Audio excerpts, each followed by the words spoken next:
We took our first trip to Africa. Neither of us had ever been to the continent of Africa. We went, a little bit younger then. Bill's actually looking pretty sexy right there. Come on, check him out.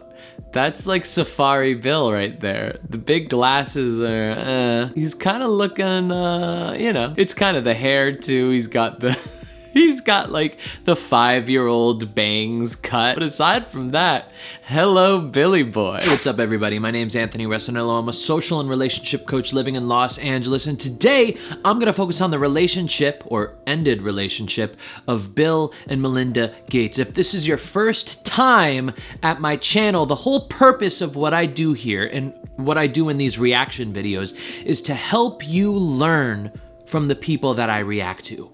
Whether it's a married couple, a couple that just started dating, or two people flirting, it doesn't matter. I want to help you learn from people that you may be inspired by. So let's get started. Because of the work that we do together day in and day out, it brings a heightened intimacy, quite frankly. I mean, to hear the story of somebody dying either together or separately, right? And it tugs at your heart. And then you think, who do I want to share that with? I want to share it with my spouse. This is a sculpture that Bill's parents gave us. And what we love about it so much is that it's these two birds who are looking forward together.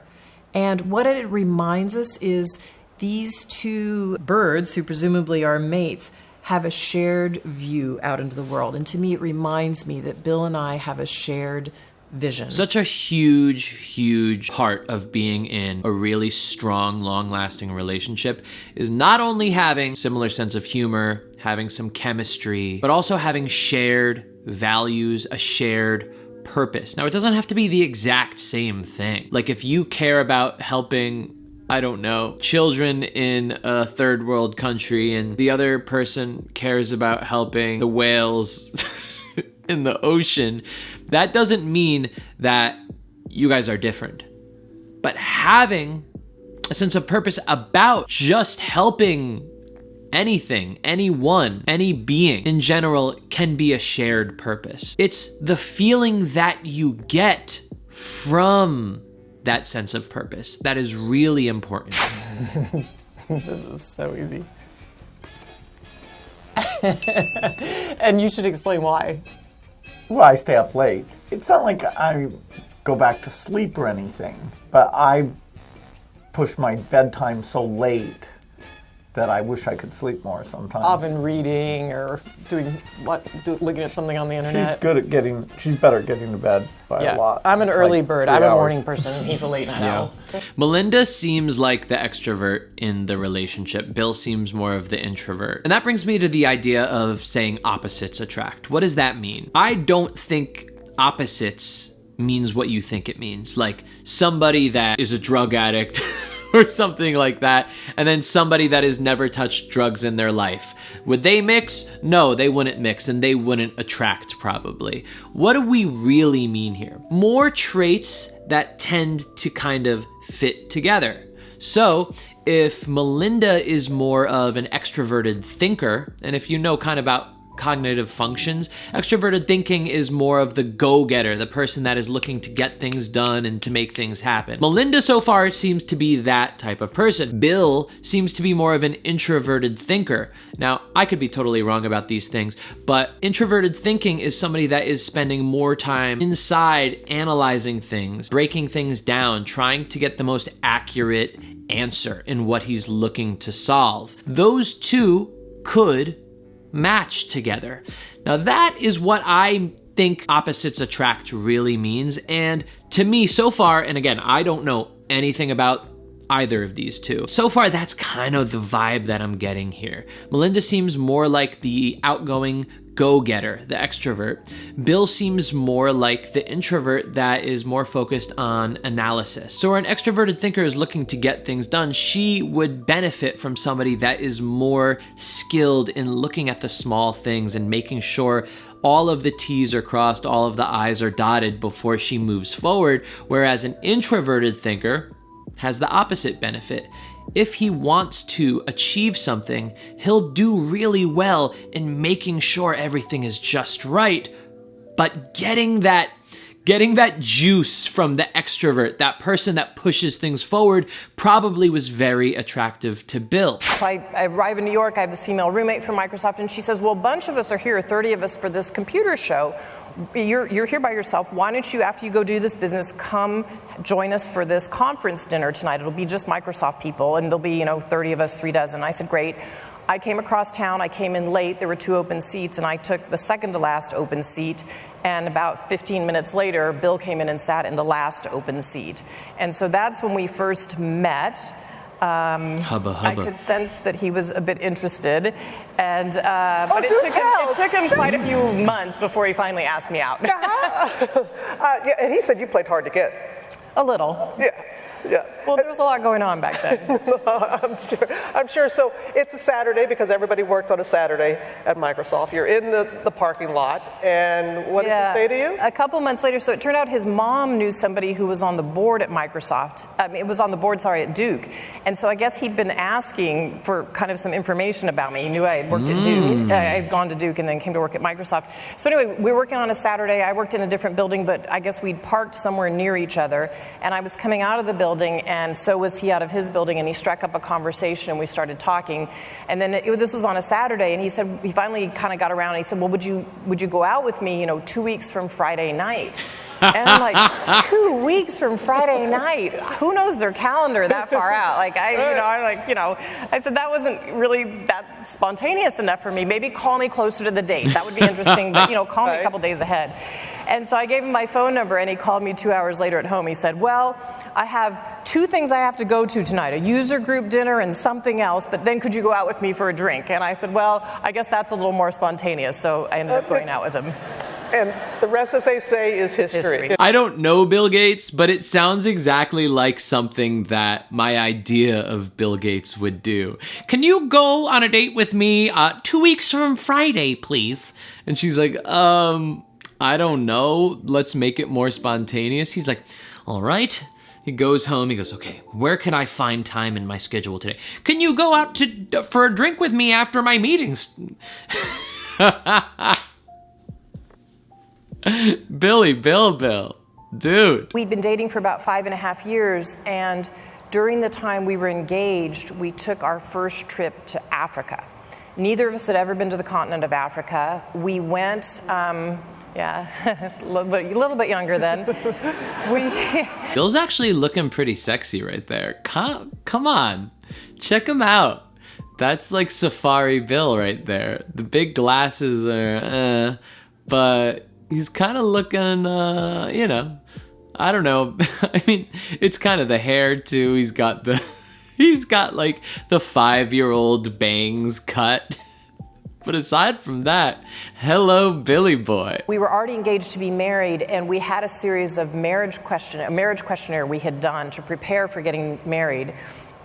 And we had a few things we wanted to go over where we wanted to make sure our values were the same, et cetera. And we started to talk on that trip that the vast majority of the resources from Microsoft would go back for society. And that was just, it was a given. And it was an easy discussion. It's what we both believed and we fundamentally wanted to do. And we just thought it would be later in our lives when we got to do it. I'm just laughing at the freaking questionnaire for marriage. Now, I can't stress enough the value of looking for somebody that has shared values with you. What does a value actually mean?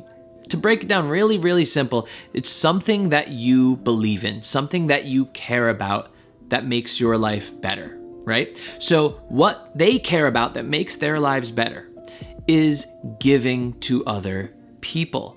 Like Melinda just said, they both grew up with that value in their lives from their parents, in their family. So when they met, they realized that they both had those shared values, and that helped them connect even more for a long-term relationship. Obviously, if you're dating, you want to date for looks. You want to be attracted to the person physically, right? That's to me only half of it. The other half is everything else, right? It's personality, it's values, it's lifestyle, it's sense of humor. There's so much involved in attraction beyond just looks. The great thing about the past is when you met somebody, you got all that at once, usually. These days, we're on our phones and we only have Instagram to look at photos, and we're only stimulated by the physical. And rarely can we see personalities, especially swiping on Tinder, swiping on whatever dating app you're using.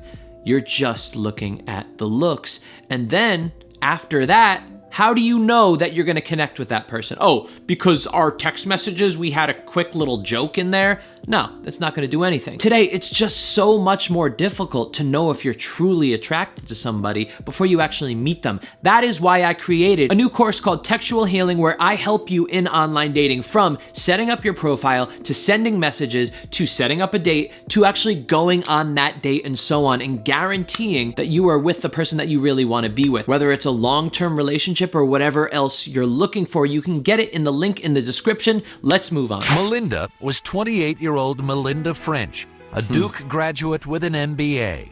She had been working as an executive at Microsoft for several years. It was becoming increasingly clear to Bill's family and friends that she was the woman that the 37-year-old Gates had decided to marry.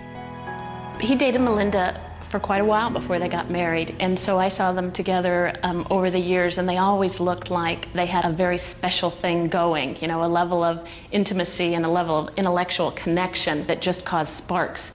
She's a really wonderful person, a perfect match for him. Very, very bright, very organized, very supportive, very interested in family and good family life. Bill and Melinda were wed in Hawaii on January 1st, 1994. The night before the ceremony, Bill had arranged for a special serenade. He had Willie Nelson play the night before his wedding, and it was a total surprise. Bill got up and he said, you know, I really love Melinda, and I really want to sing her some songs tonight, and I don't sing that well, and so I asked a friend of mine to come and do a little singing for us, and so it was a big surprise. In Melinda, Bill found a partner who recognized his commitment to Microsoft and understood the professional demands of his business. They're broken up now. They're divorced. But that was a long time being together. You're allowed to get divorced if you want to. You don't have to be in a relationship until you freaking die. It seems to me like it was a really great marriage. Now, I don't know what happened behind closed doors, but from what I'm seeing right here, Bill picked good. Bill didn't just pick for looks. Now, obviously he was attracted to her. She was a beautiful woman. She still is a beautiful woman. However, it's more than that. And so Bill has high standards. And this is what I want you to think about when thinking about dating and who you're going to be in a relationship with. High standards isn't just looking for somebody that the world sees as very good looking. To me, that's actually low standards. If you are picking somebody that is only based on what other people think is good looking, you have low standards. It's because you aren't picking what you think is, one, physically attractive, and then two, the real big stuff, personality, lifestyle, values. It's all of that together that make true attraction and give you actual high standards.